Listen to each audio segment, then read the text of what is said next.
मुंबईतल्या प्रसिद्ध Getty Galaxy सिनेमागृहात पुष्पा 2 सिनेमा बंद करण्यात आलेला आहे। सिनेमा पाहायला येणाऱ्यांना खोकला येऊ लागल्यामुळे हा शो बंद करण्यात आल्याची माहिती समोर येते।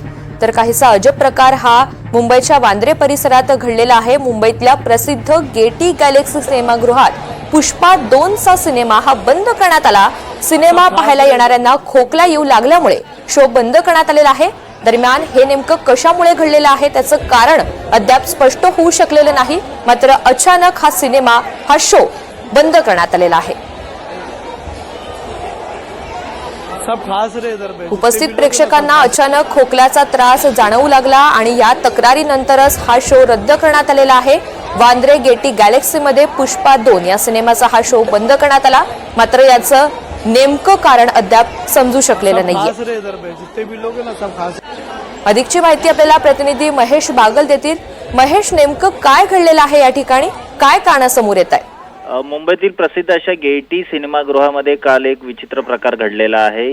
या चित्रपटगृहात पुष्पा या चित्रपटाचा शो सुरू होता आणि या शो दरम्यान जे प्रेक्षक या सिनेमागृहामध्ये बसले होते त्यामध्ये एका प्रेक्षकाने अचानक त्याच्याकडे असलेला एक संशयास्पद पदार्थ हा फेकला, ज्यामुळे त्या सिनेमागृहात बसलेल्या इतर प्रेक्षकांना खोकल्याचा आणि खाजेचा त्रास सुरू झाला होता।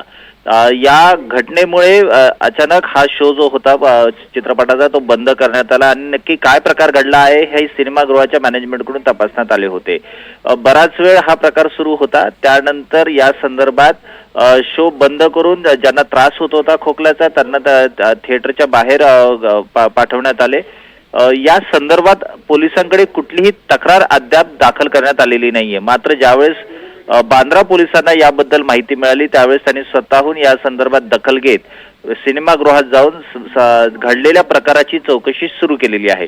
नक्की हा पदार्थ जो फेकण्यात आला होता तो कुठला होता, ज्याच्यामुळे या सिनेमागृहातील प्रेक्षकांना त्रास व्हायला लागला, खाजेचा त्रास आणि खोकल्याचा त्रास झाला होता, तर कशामुळे झाला होता याची सखोल चौकशी पोलिसांनी सध्या सुरू केलेली आहे। निश्चित, आणि ज्याने हे कृत्य केलेलं आहे त्यावर सुद्धा काही कारवाई होते का हे आपल्याला पाहायचंय। महेश, धन्यवाद सविस्तर माहितीसाठी।